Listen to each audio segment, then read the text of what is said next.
Il est 17h au marché de Sonfonia. Des plateaux et des seaux sur la tête, des enfants font la navette à la recherche de clients. À peine âgé de 11 ans, Ousmane Diaby vend des pommes. Un seau sur la tête, le visage crispé, il a de la peine à se confier à nous. Parce que mon père et ma mère n'ont pas de... Tu vas à l'école? L'adolescent a une double vie, élève et marchand. Dans les écoles de Conakry, ce type d'élève est connu.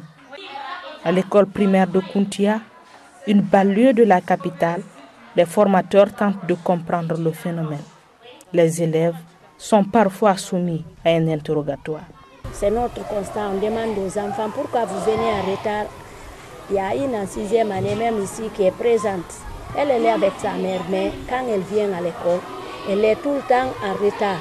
Si elles sont du matin, elle va au marché d'abord. Elle revend après, elle revient à la maison.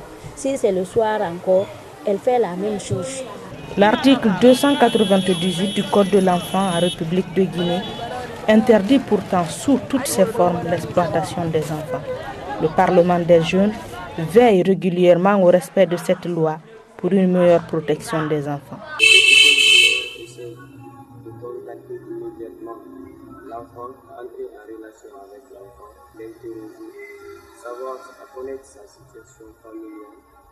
Maintenant, ce même député va essayer de contacter les membres de la DELEF qui, à leur tour, vont mettre en relation le député de l'un des œuvrant dans le cadre de l'enfance. Des organisations non gouvernementales et institutions internationales comme l'UNICEF œuvrent dans la lutte contre l'exploitation des enfants.